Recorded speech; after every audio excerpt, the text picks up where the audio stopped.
말씀은 신약 성경 125페이지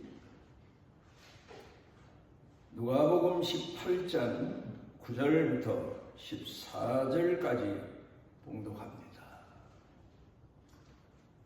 또 자기를 의롭다고 믿고 다른 사람을 멸시하는 자들에게 이 비유로 말씀하시되, 두 사람이 기도하러 성전에 올라가니 하나는 바리새인이요 하나는 세리라. 바리새인은 서서 따로 기도하여 이르되, 하나님이여, 나는 다른 사람들 곧 토색, 불의, 간음을 하는 자들과 같지 아니하고 이 세리와도 같지 아니함을 감사하나이다. 나는 일에 2번씩 금식하고 또 소득의 11조를 드리나이다 하고, 세리는 멀리 서서 감히 눈을 들어 하늘을 쳐다보지도 못하고 다만 가슴을 치며 이르되, 하나님이여, 불쌍히 여기소서. 나는 죄인이로소이다 하였느니라. 내가 너희에게 이르노니, 이에 저 바리새인이 아니고 이 사람이 의롭다 하심을 받고 그의 집으로 내려갔느니라.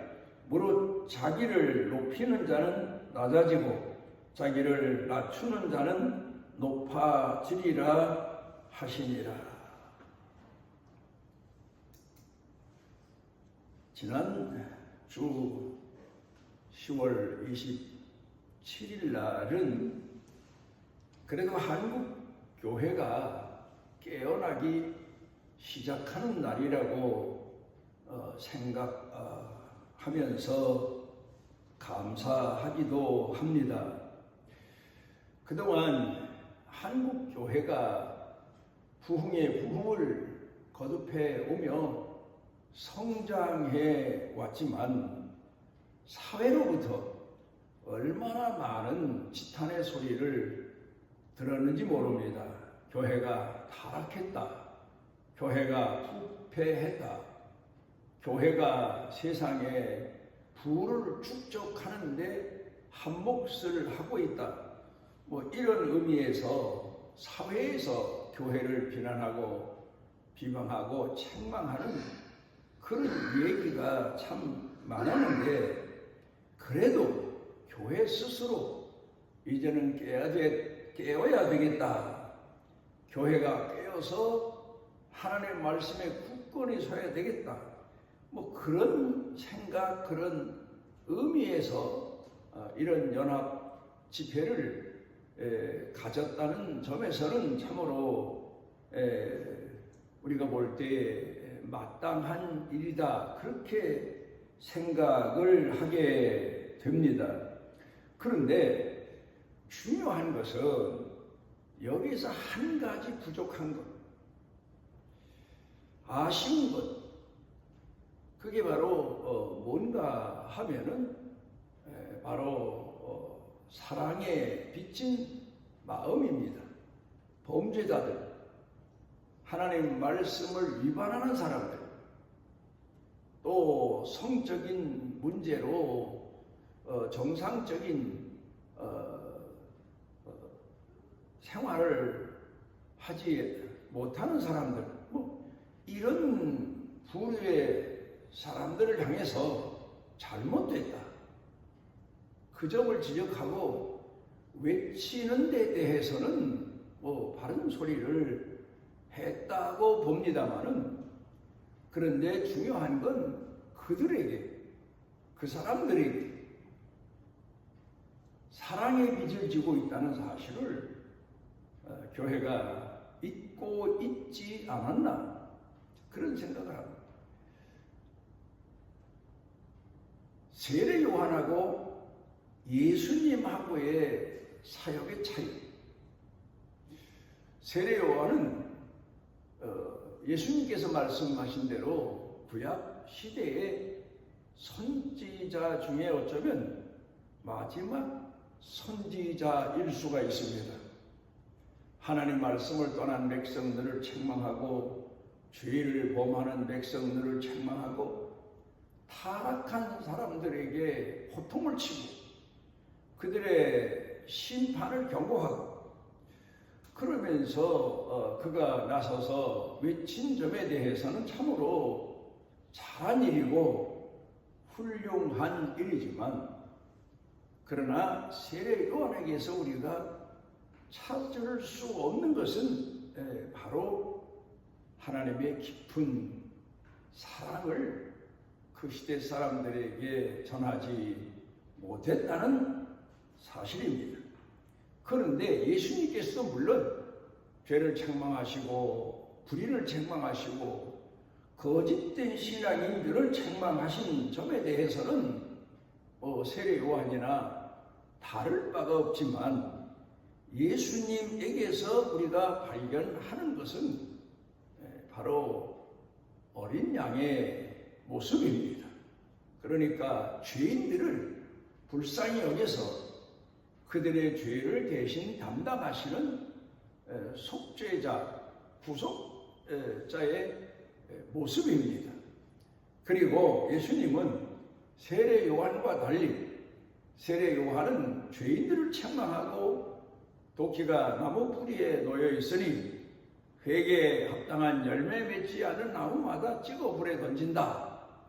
그런 호통치고 책망하는 그런 설교가 세례 요한의 주 내용이지만, 예수님께서는 죄인들을 향해서 회개하고 하나님께 돌아와라, 사랑으로 호소하시는, 사랑을 가르쳐 주시고 사랑을 깨우쳐 주시는 그런 본을 보여주신 모습을 우리가 이 시간에 기억을 해야 될 겁니다.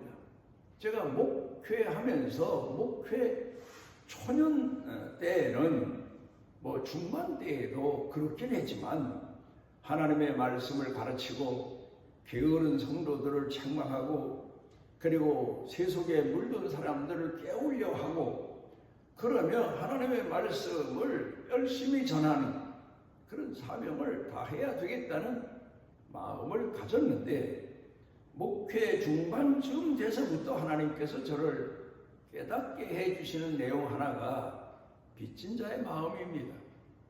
모든 사람들에게 우리 그리스도인은 빚진 자임을 잊어서는 안 됩니다. 그게 바로 하나님이 오늘 그리스도인들에게 원하시는 진실한 신앙인의 마음일 겁니다.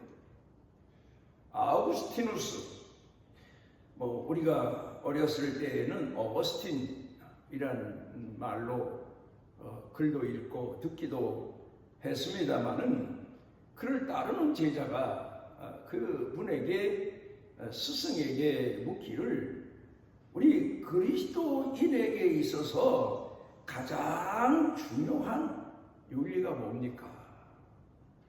사람이 예수 믿는 사람으로서, 하나님을 공경하는 사람으로서 가장 갖추어야 될 태도가 뭡니까? 그렇게 여쭈어보았더니 그건 바로 첫째도 겸손이고 둘째도 겸손이고 셋째도 겸손이다. 그러니까 하나님 앞에서 가져야 될 신앙인의 참 태도와 모습과 마음가짐은 겸손이다. 그렇게 가르쳐 교훈하고 있습니다. 이 겸손의 참 의미가 뭡니까? 자기 자신을 낮추고 또 낮추고 낮추는 것이 겸손이다. 그렇게 우리는 생각하지만, 그 겸손의 맨 밑바닥에 새겨져 있는 참 중요한 내용은 바로 나는 죄인으로서이다 하는 고백입니다. 나는 허물과 죄가 내가 하나님을 공경하며 오늘을 살며 선을 행하고 의를 행하고 내가 무엇인가 남들이 못하는 일을 했을지라도 나는 죄인입니다. 나는 죄인입니다. 내 죄가 태산 같아서 하나님 앞에 버림받아 마땅하고 심판받아 마땅할 죄인입니다. 그럼에도 불구하고 내게 은혜를 베푸시고 긍휼을 베푸셔서 나로 하여금 하나님이 원하시는 일을 깨닫고 쓰임받게 하셨으니 죄인으로서는 더 이상 하나님 앞에 머리 둘 수 없는 은혜요, 마음속에 간직해야 될 은혜 중에 은혜라는 말입니다. 우리가 오늘도 우리 그리스도인들을 가리켜서 성경은 분명 죄인이다 그렇게 지적하고 있습니다. 그런데 죄인의 모습 중에서 두 가지를 우리가 생각할 수 있는데, 하나는 자기가 죄인인 줄 모르는 죄인입니다. 하나님 앞에 죄인이고 사람들 앞에서도 죄인이고 자기 자신이 허물투성이의 인간이라는 사실을 모르는 죄인, 모르기 때문에 그가 하나님 앞에 죄인이고 사람들로부터 죄인으로 하나님을 바르게 공경하지 못하는 사람으로 비난받는 그런 모습이란 말입니다. 죄인인 줄 모르는 죄인은 자기 공로가 많습니다. 자기 의의가 많습니다. 나라는 존재가 대단한 존재인 줄로 착각하고 사는 겁니다. 교만하기를 데가 없습니다. 그러나 또 하나는 자기가 죄인이라고 하는 사실을 인식하고 사는 죄인입니다. 나는 죄인으로서이다. 내가 하나님 앞에 혹 선한 일에 부름을 받아서 어떤 때는 선한 일에 가장 고귀한 남들이 못하는 일을 행하도록 쓰임을 받았을지라도 나는 죄인으로서이다. 원래 나는 죄인입니다. 행하면서도 죄인입니다. 내가 행한 것 중에 죄 아닌 것이 무엇이 있겠습니까? 선을 행하면서도 죄를 짓고 마음으로, 의를 행하면서도 마음으로 죄를 짓고 하나님 앞에 순수하고 온전한 제물이 되어서 쓰여지지 못하는 죄. 예수님께서는 하나님 앞에 제물 되신 어린 양이시라고 성경은 말씀하고 있는데 흠과 티가 없으십니다. 그런데 우리는 혹 헌신할지라도 허물투성이요, 죄투성이요, 희생할지라도 죄투성이요, 허물투성인 인간인 것을 잊어서는 안 됩니다. 그리고 하나님 앞에 늘상 우리가 가져야 될 태도가 나는 죄인으로서이다. 나는 무익한 종입니다.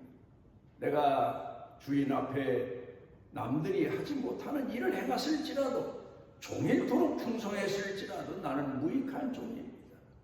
내게 베푸신 긍휼의 은혜가 얼마나 큰지 감당할 수가 없습니다. 내가 선을 행했다고 하고 내가 의를 행했다고 하지만 거기는 얼마나 흠과 티가 많은지 모릅니다. 제물되지 못할 죄인입니다. 구약시대에 하나님은 유대인들에게 하나님께 바치는 제물이 흠과 티가 있으면 안 됩니다. 그래서 제사장들은 하나님께 드리는 제물을 죄인이 가져왔을 경우 흠이 있나 티가 있나 문제가 있나 이런 것들을 철저하게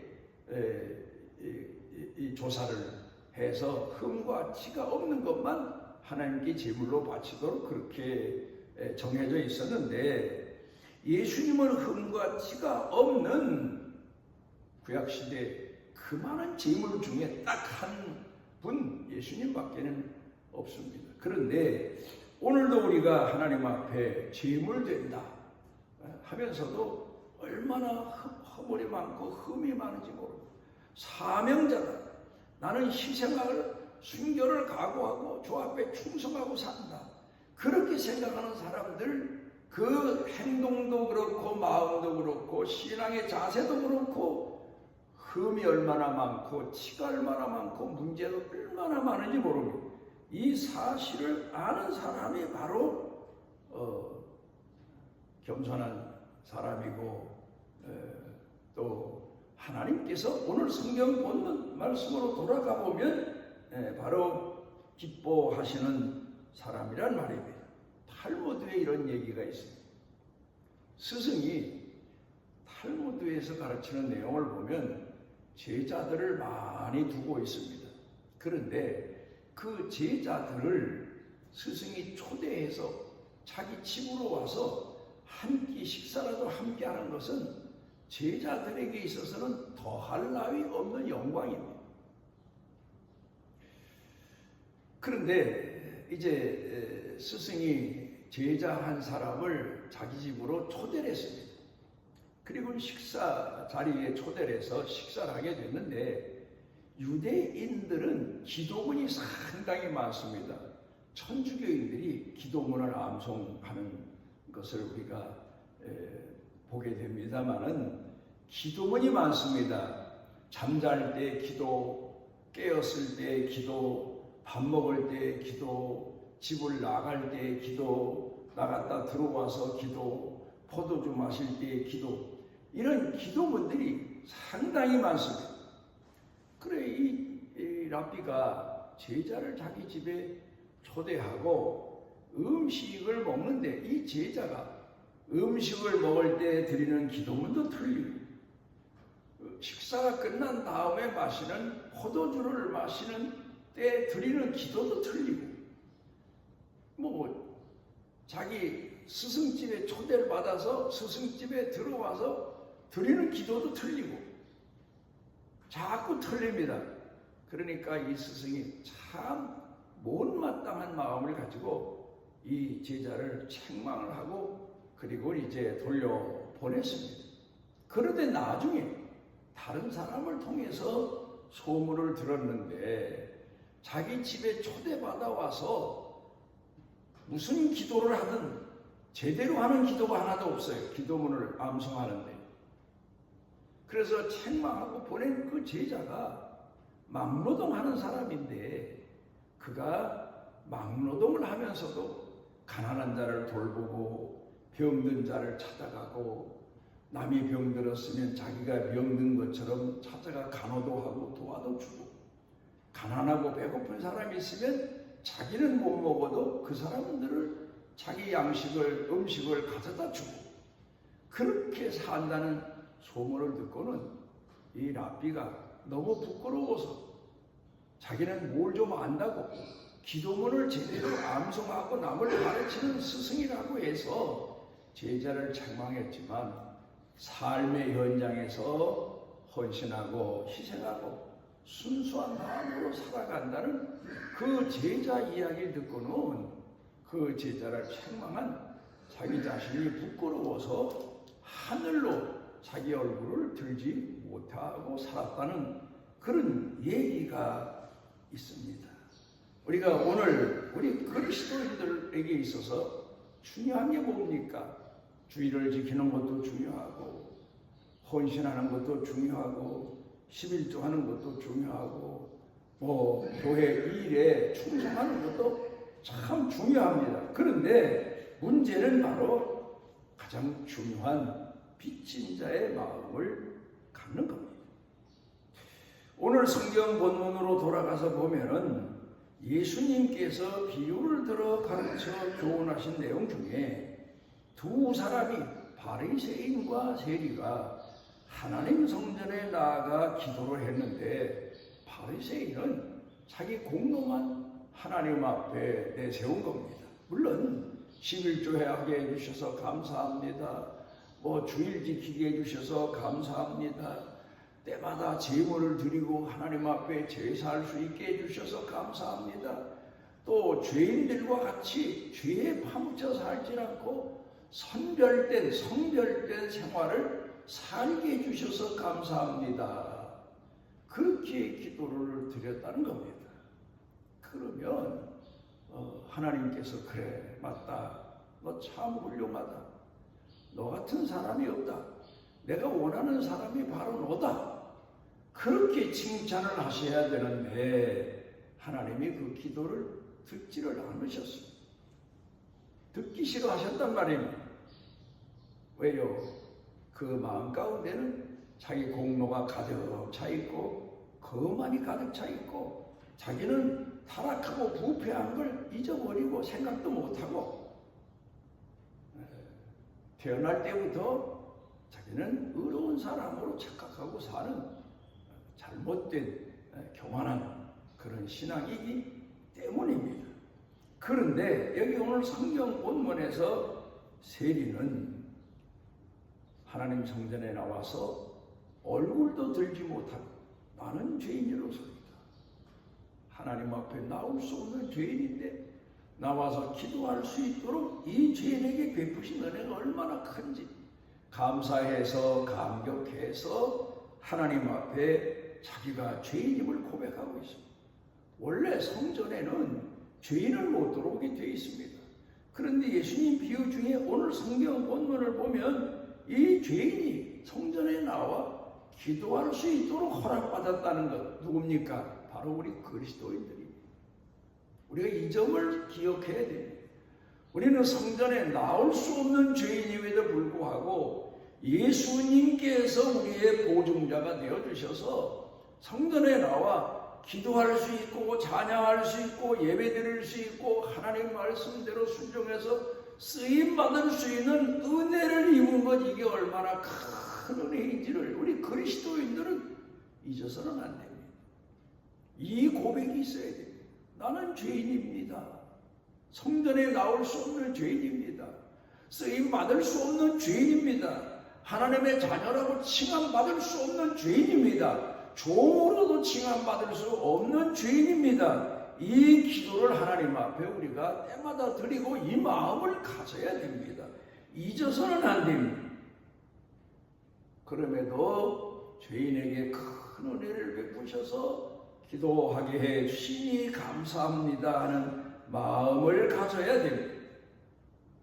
그러니까 오늘 성경 본문 말씀에서 가르쳐 교훈하시고 있는 내용이 죄인이지만 하나님이 기뻐하시는 사람, 기뻐하는 신앙 자세, 기뻐하시는 신앙 태도가 바로 하나님이 인정하시는 의라고 성경은 가르쳐 교훈하고 있습니다. 오늘도 우리는 하나님 앞에 부름받은 죄인으로서 우리가 하나님의 사랑과 은혜 가운데 살고 있음을 잊지 말아야 되고 가장 중요한 것은 죄인임에도 하나님 앞에 은혜를 잊게 됐고 사랑을 잊게 된 이 빚진 마음 그리고 나아가서 모든 사람들에게 우리는 비록 하나님을 모르는 사람들일지라도 하나님 말씀에서 어긋나게 사는 사람들일지라도 사랑에 비친 자, 긍휼에 비친 자, 은혜에 비친 자, 이 마음을 가져야 됩니다. 우리 그리스도인들이 모임을 갖고 함성을 지르고 그리고 특별 집회를 하고 정의를 외치지만 가장 중요한 것 하나 빚진 마음을 잊어서는 안 됩니다.